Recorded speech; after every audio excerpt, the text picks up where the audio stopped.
আসসালামু আলাইকুম, কেমন আছেন সবাই? আলহামদুলিল্লাহ আমি ভালো আছি। চলে আসলাম আপনাদের মাঝে নতুন আরেকটি ভিডিও নিয়ে। সবাই প্লিজ ভিডিওটা পুরোটা দেখবেন আর লাইক কমেন্ট শেয়ার করবেন আর আমার চ্যানেলটি একটু সাবস্ক্রাইব করে দিবেন। আর যারা যারা নিয়মিত কমেন্ট করেন, পাশে আছেন, অনেক ভালোবাসা দিচ্ছেন, তাদেরকে অনেক অনেক ভালোবাসা, তাদের জন্য অনেক অনেক ধন্যবাদ তাদেরকে। তো আজকের ব্লগটা অনেক সকাল থেকে শুরু করছি। আমি সেই ভোর 4টার সময় ঘুম থেকে উঠে নাস্তার জন্য সব কিছু রেডি করে রেখে আবার রুমে গিয়ে একটু রেস্ট নিছি আধা ঘন্টার মতো। আধা ঘন্টা পরে আবার আসছি রান্নাঘরে, আইসা নাস্তা বানাইতেছি। কারণ এই লোলার যে আটাটা ওইটা ময়থা 40 মিনিটের মতো রাখতে হয়, তো এই জন্য আমি রুমে গিয়ে 40 মিনিট অপেক্ষা করছি।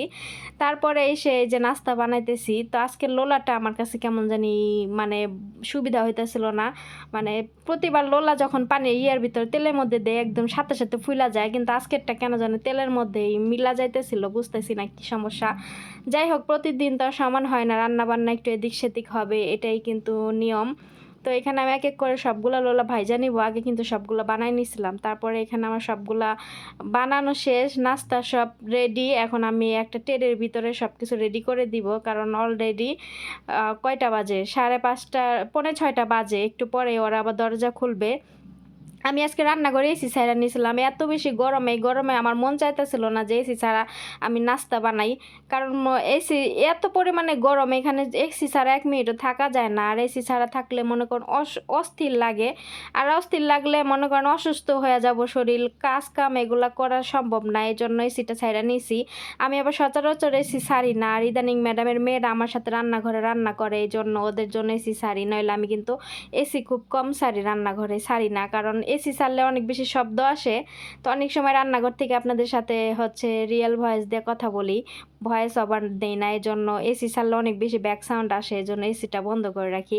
আর এসি ছাড়লে শুধু ভিডিও শ্যুট করি আর পরে ভয়েস ওভার দিই। আর পরে ভয়েস ওভার দিলে আমার হাতে দেখা যাচ্ছে সময় থাকে না, ভিডিও এডিটিং করার সময় পাই না একটু। আর ইদানিং ওরা তো বাসায়, ওদের স্কুল বন্ধ, এর জন্য আমার একটু কাজ একটু বেশি, আর অত বেশি আমি সময় পাই না নিজের সুযোগ সুবিধা মতো। আর এখানে যে লোলা বানাই আমি দিয়ে টিস্যু পেপার দিয়ে ঢাকা রাখছিলাম, যাতে করে এক্সট্রা যে যে তেলগুলো আছে ওগুলো শুইসা নেয়।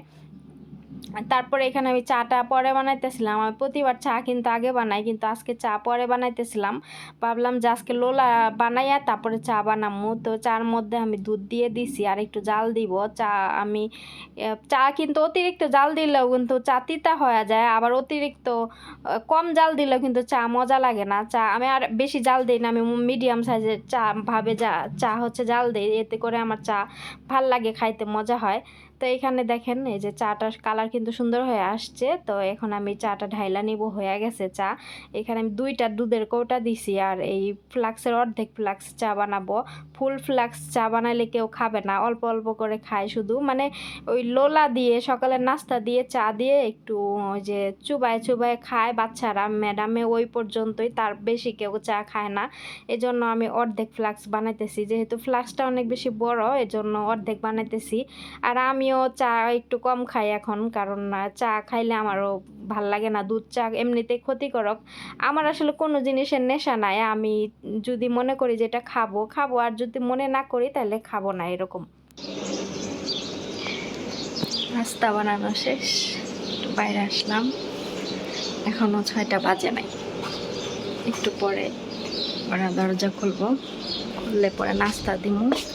নাস্তা দিয়া তারপর ভিতরে অনেক কাজ আছে, ওগুলো করতে হইব।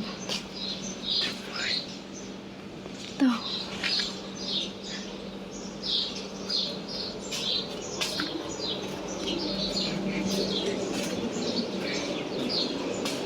আর কাপড় চোপড় আজকে সকালে যেগুলো ধোয়ার কথা ছিল কালকে বিকালে ওগুলো ধুয়ে ফেলছি। এই যে কালকে বিকালে ধুইছি, যাতে সকালে না ধুইতে হয়, কারণ সকালে নাস্তা বানাবো, আবার এই কাপড় চোপড় ধুইতে হইব, আবার ভিতরে কাজ করতে হইব, অনেক বেশি প্রেশার পড়ে যাবো। ওর লেগে কালকে বিকালবেলা এগুলো ধুয়ে রাখছি।